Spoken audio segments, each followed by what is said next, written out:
In the beginning, we see a girl named Margot is a content manager who works on a social media platform named Kino, where her task is to approve and reject content after reviewing it.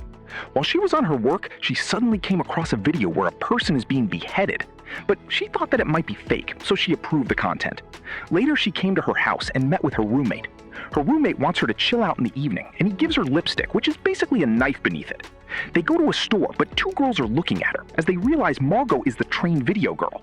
Then she got upset and rushed to her house. Previously, Margot's boss told her to lead the new recruit.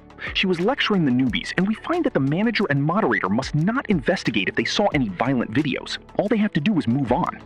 Although Margot tries to remain professional, it's obvious that the work is taking a psychological toll on her. Every day she watches countless disturbing clips, forcing herself to treat them as nothing more than another task. A few days later, she came across the same type of video being posted by the same account. She immediately called her boss, but he told her to move on with the trend and approve it by leveling it as fake. But she couldn't handle the disturbance, and she fell sick. As the story continues, we saw a guy named Arthur scrolling Kino app, and he found a famous TikTok girl, and he successfully tracked her. One day, that TikTok girl goes to a public swimming pool, but she doesn't realize that someone is watching over her. When she went to the washroom and took selfies in front of the mirror, she heard someone playing her reels, although she didn't see anyone there, but a phone glued into the wall. She became scared and tried to run away, but the psycho killer catches her. Again, back at work, Margot reviews another batch of reported videos.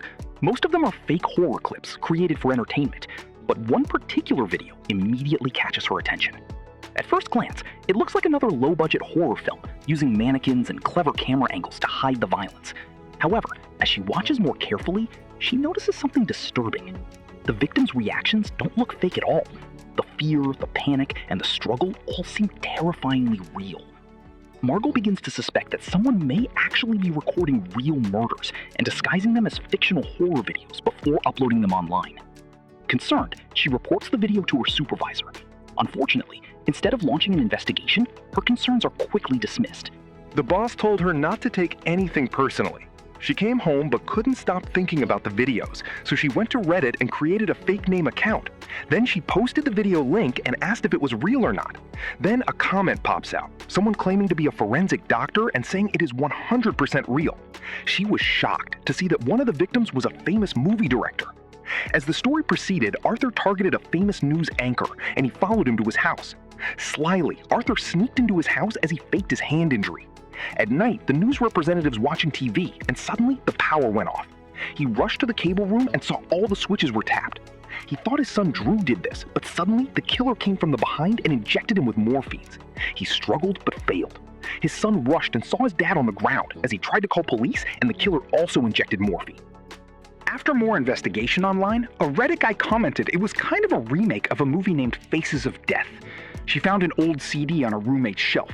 She started watching the movie and found out all the death scenes are exactly the same. Her roommate told her this film was super viral before the internet came, but he assured her that none of them are real, so chill out. But she told Ryan that she had the same video posted on Kino and 100% the real deal, and proved it to him.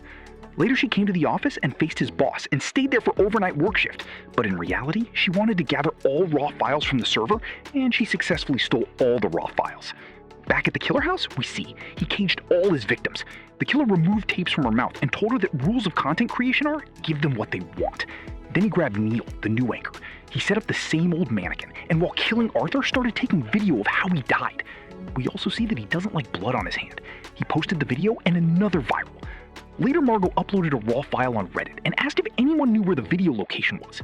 This time, Arthur saw the post, and Arthur also wanted to know who was posting, so he created a phishing link and found that it is Margot, who works in Kino, and also found the train video. He immediately tracked Margot's location. Margot goes to the cops, but they don't trust her.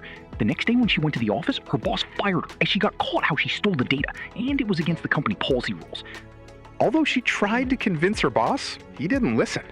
We see Margot brought her new PC and posted one after another, which made Arthur even more angrier. That night, Arthur the killer sneaked into their house. First, he killed Ryan and then kidnapped Margot and locked her in the same underground basement.